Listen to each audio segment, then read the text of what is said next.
podcast Pojok Kantor. Mas Fajar. Halo. Hai Mas Fajar. Yes. Boleh dikenalin nih ke teman-teman. Di sini itu Mas Fajar sebagai apa? Terus hobinya apa?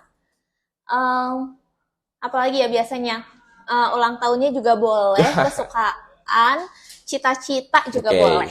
Silahkan. Dimulai dari asal-usul. Oke. Nama gua Fajar Pratama, biasa dipanggil Fajar. Asal-usul tidak jelas karena yang pertama gua lahir di Samarinda. Oke. Kedua gua tinggal di Malang. Ketiga gua kerja di Tangerang Selatan. Keempat gua sering bolak-balik ke Bali. Terus lagi hobi. Hobi dari dulu kecil sampai sekarang itu gambar. Wow. Kedua, jalan-jalan dikit. Ketiga, Ngoding. makan dikit. Ngoding. Ngoding nomor 1 ngoding. Ya. Oke. Hobinya ngoding. Oke, boleh. Nah, Mas Fajar tadi mungkin disampaikan juga di sini sebagai apa? Tadi Oh ketinggalan. yes. Jadi di sini sebagai back-end developer. Ya, ngurusin bagian belakang. Oke. Istilahnya kalau di dapur itu jadi chefnya gitu ya, Ya. yang masak-masak gitu ya. Oke. Nah, Mas Fajar, boleh dong diceritain tadi kan hobinya ngoding nih. Nah, mulai dari hobi ngoding dulu kali ya. Tadi kan nomor 1 hobi ngoding. Itu sebenarnya dari kapan tuh, Mas Fajar? Hobi ngoding itu dari kuliah sih, mulai dari semester berapa ya? Mungkin dari semester 4 masuk ke 5 pas mulai belajar-belajar sendiri, otodidak. Itu mulai suka nih ngoding. Terus lanjut sampai sekarang. Karena mau ngapain lagi selain ngoding?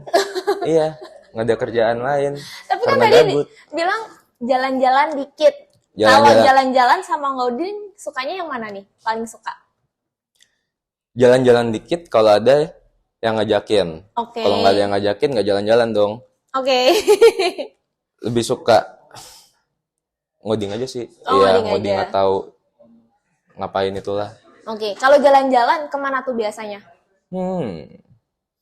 Jalan-jalan paling sering ke pantai atau ke gunung sih. Oke. Tapi kan kalau ke pantai sama gunung nggak bisa ngoding dong. Jadi nggak bisa melakukan 2 aktivitas itu sekaligus. Pilih salah satu dong, nggak bisa dua-duanya boleh dong. salah satu. Kirain lagi naik gunung sambil ngoding gitu. Ya, Enggak ya, nggak bisa nggak ya? dong. Oke. Sekalian mau tanya nih Mas, tadi kan dibilang di sini itu sebagai back end. Boleh dong diceritain kalau di back end itu biasanya tuh seperti apa sih gitu? Jadi kalau dari back end itu sendiri, pada dasarnya kita cuma memenuhi apa kemauannya UI UX. Makanya kita sering berantem sama UI UX buat yang nonton. Terus banyak berhubungan sama database, terus tentang performance dari website segala macam, dan juga banyak hal lainnya. Oke. Nah, berarti kalau dari sisi produk digitalnya sendiri nih Mas, biasanya tuh yang dibuat tuh apa sih gitu? Bisa macam-macam sih, mungkin bisa dari LMS Learning Management System, atau dari e-commerce, atau banyak sih sebenarnya, tergantung dari keperluannya apa ya.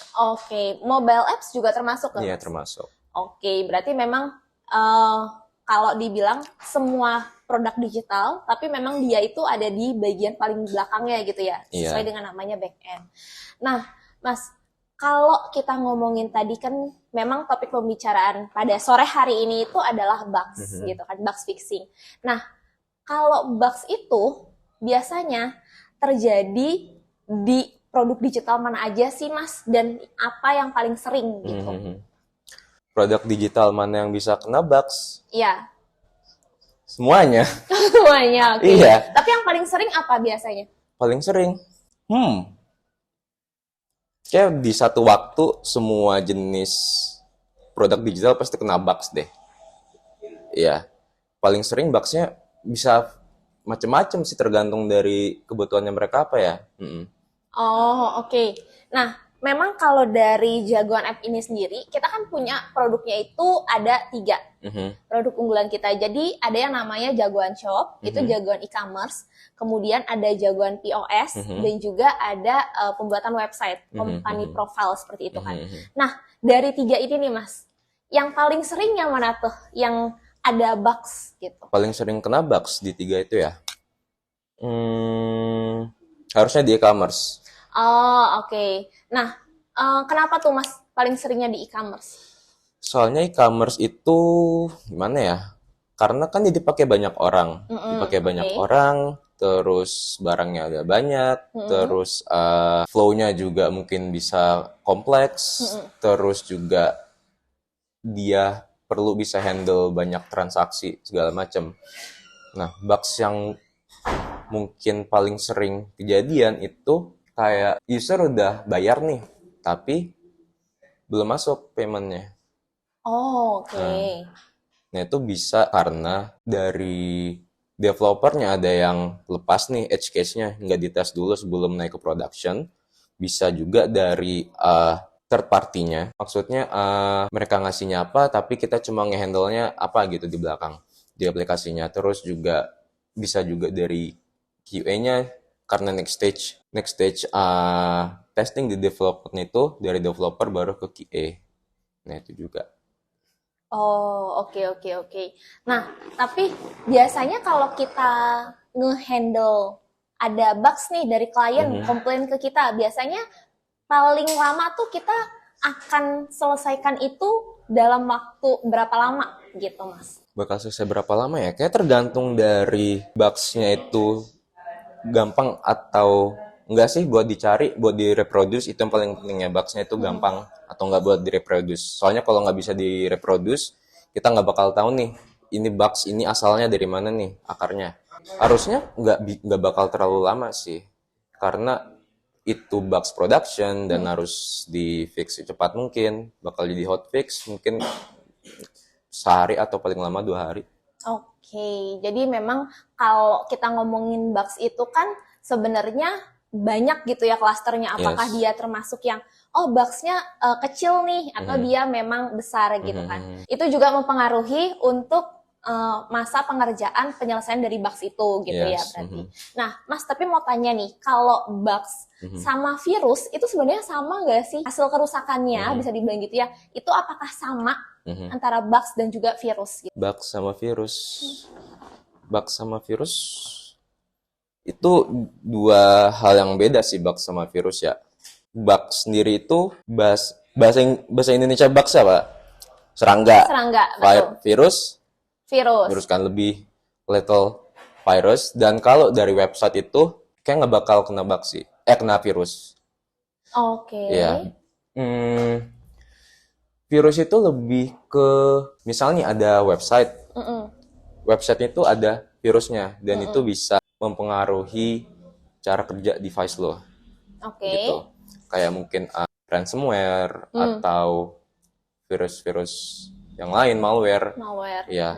Sedangkan kalau bugs itu memang kita maunya begini nih jalannya, code ini, tapi kok nggak sesuai ekspektasi, itu bugs. Kalau virus itu emang dibikin buat ngerusak sesuatu aja.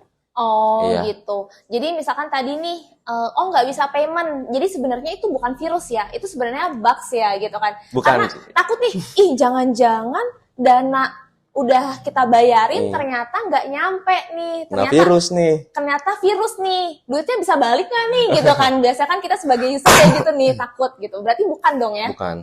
Oh, oke. Nah, ngomong-ngomong tentang bugs juga nih. Nah, jadi kalau yang di e-commerce itu kan selain yang tadi payment itu juga ada nih kayak misalkan kita lagi ngeklik untuk mau ngelihat produk tertentu gitu kan. Nah, tiba-tiba langsung nge-crash. Nah, itu tuh masuknya bugs atau bukan sih? Bugs itu. Itu bugs ya? Oh, oke. Nah, kalau ada pembaharuan, ternyata memang di situ ada notifikasi nih, kalau teman-teman sering ngeliat terutama di bank, biasanya itu ada tulisan transaksi dari jam sekian sampai jam sekian tidak bisa karena sedang dilakukan maintenance. Nah, maintenance itu apakah salah satu pencegahan agar tidak ada bugs itu atau seperti apa gitu, Mas? Oke. Jadi semisal ada maintenance itu kemungkinan itu lagi ada bug fix kecil-kecil atau ada feature yang di-develop. Terus bisa juga karena bugs production tadi itu yang di hotfix itu jadi mungkin biar stabil dulu nih semuanya, nggak ada data masuk, nggak ada data keluar, developernya bisa nyari bugsnya ini di mana, terus bisa nge-solve. Udah besoknya bisa running well lagi. Berarti kalau kayak gitu, memang tujuan-tujuan dari maintenance itu kan adalah untuk bisa dibilang pencegahan terhadap bugs ini, gitu kan. Tapi sebenarnya ketika ada sebuah produk digital, bentuknya dalam bentuk apapun, itu apakah bisa benar-benar zero bugs atau enggak sih sebenarnya? Produk digital zero bugs kayaknya impossible deh. Impossible itu maksudnya kita bikin produk terus comes out perfect, kayak nggak bisa. Mesti ada banyak banget iterasi, mesti banyak banget apa yang diperbaikin, mesti banyak banget hal-hal baru yang ditemuin yang kita nggak expect itu bakal kejadian. Oke. Berarti memang sama seperti kita ngebuat kayak keramik pottery kayak gitu. Itu kan kita nggak bisa bener-bener bentuknya sama persis gitu kan. Yes. Bener-bener perfect 100% itu kan nggak bisa. Pasti kan ada tonjolan-tonjolan tertentu di titik-titik tertentu gitu kan. Tapi bedanya dari pottery ini dengan produk digital itu, kalau pottery itu misalkan sudah jadi barangnya paling bisanya hanya ditutupi saja, misalkan titik-titiknya ditutupin gitu kan. Tapi kalau kita kan istilahnya masih bisa di maintenance lagi gitu berarti ya. Nah, kemudian kalau misalkan nih, ini mungkin juga jadi kendala-kendala bagi para mobile developer selain back-end gitu kan.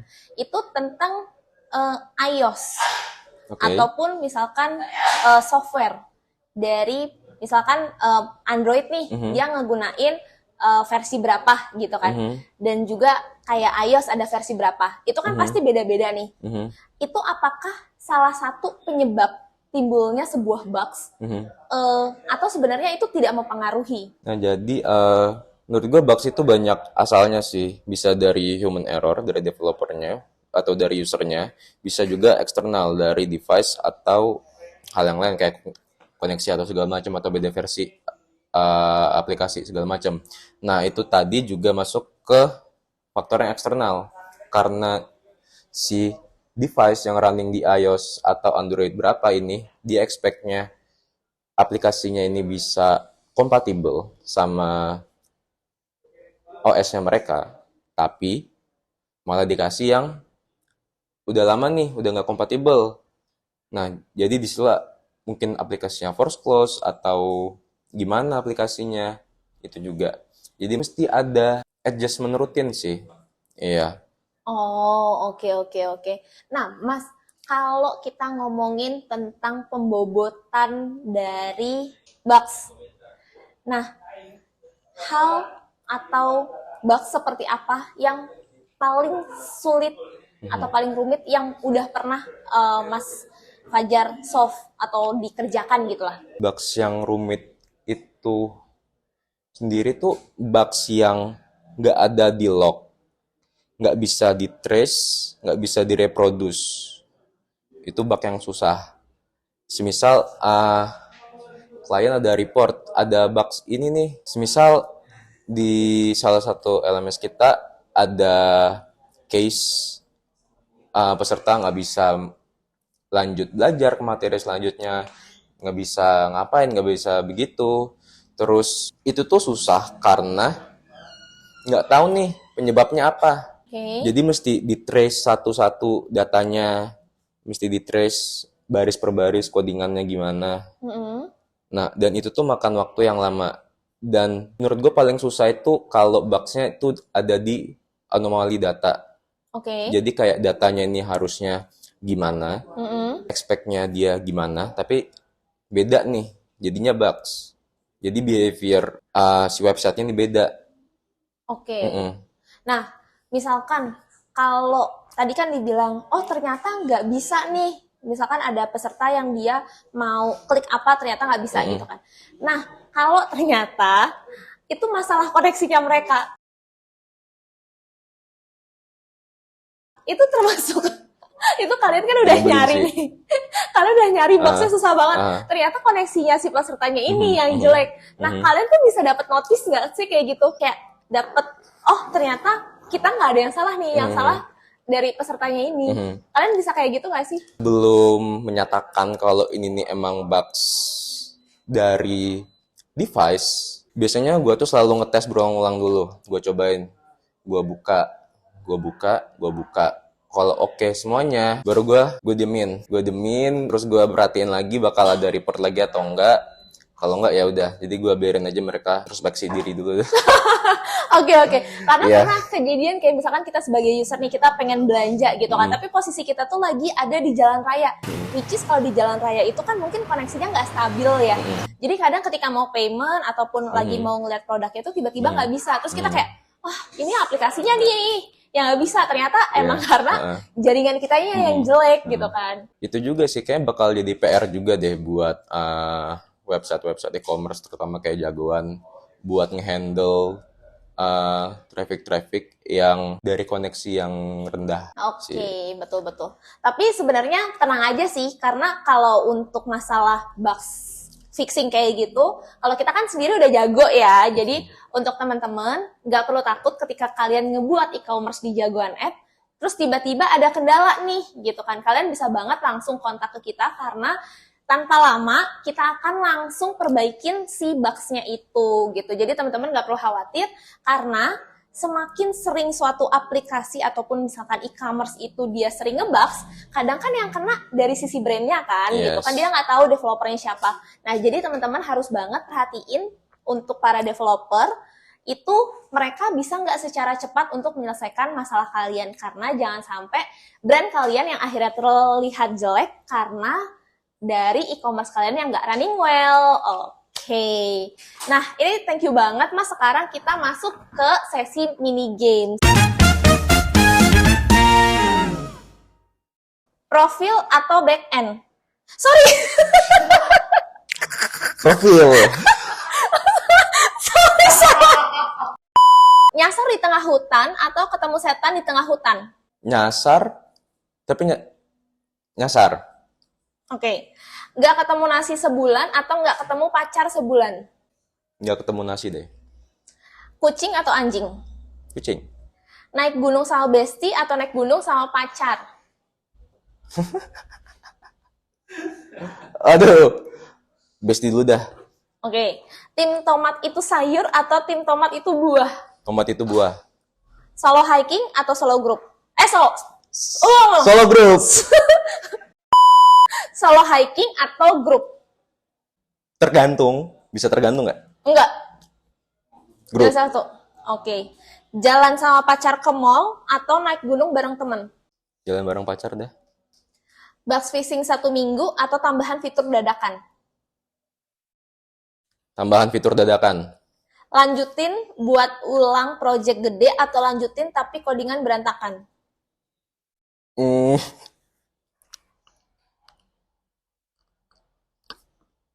Lanjutin dulu, lanjutin. Jaga hati atau jaga data? Jaga data. Oke, thank you. Nah, tapi aku mau nanya nih tentang yang hiking. Itu tadi pilihnya yang grup. Itu memang ketika Mas Fajar hiking itu seringnya untuk naik itu apakah selalu rombongan, nggak pernah sendiri, atau pernah juga nih sendiri gitu? Selalu rombongan sih sama teman-teman ya, soalnya naik gunung ya emang karena diajakin aja, kalau nggak ada apa-apa ya nggak naik gunung. Oh gitu, Iya. Jadi prefernya tetap sama grup gitu ya? Yes, Oh, nggak pernah coba untuk solo hiking? Pengen sih, tapi kepikiran kalau salah jalan gimana ya? Kalau hilang gimana? Iya tahu. Iya sih, bener ya, bener. Karena kalau gunung itu kan dia hutan ya, jadi kita juga kurang tahu medannya gitu kan. Nah, kita kayaknya udah selesai, Mas. Tapi boleh dong disampaikan kesan dan pesan untuk Jagoan App selama Mas Fajar kerja di Jagoan App, dan juga untuk teman-teman nih para pengguna dari produk-produk Jagoan App seperti itu. Oke. Kesan pesan di Jagoan. Seru sih di Jagoan karena banyak hal baru yang gua pelajarin, terus juga bisa kerja banyak sama banyak orang-orang jago kayak Jagoan, Mantap. jago banget. Terus juga seru sih. Oke, nah untuk para pengguna produk Jagoan App nih, kira-kira apa yang mau disampaikan? Para pengguna produk Jagoan, buat para penggunanya, gua harap apa yang udah kami bikin itu sesuai dengan ekspektasi kalian, bisa memenuhi ekspektasi kalian, dan jangan takut kalau ada bug, karena Jagoan punya orang-orang yang jago, kayak gua, jago banget, kayak ayam. Mantap. Jadi nggak perlu takut pakai Jagoan, karena kita jago. Oke, thank you banget Mas Fajar atas waktunya. Nah, untuk teman-teman para pengguna Jagoan App, kalian nggak perlu takut karena di Jagoan App selain tim kita itu profesional, kalian juga bisa dapetin dengan harga yang murah. Karena di mana lagi kalian bisa ngedapetin harga produk e-commerce, kalian bisa buat dengan nama brand kalian sendiri itu di bawah 1 juta, dan tentunya itu sudah termasuk dengan biaya maintenance dan lain-lain. Kalian nggak perlu hire dari IT yang terkenal dan handal, karena dengan under 1 juta kalian bisa dapetin itu semua. Dan jangan lupa untuk subscribe, like, dan komen akun ini, dan nantikan episode selanjutnya. Bye-bye! Podcast Pojok Kantor.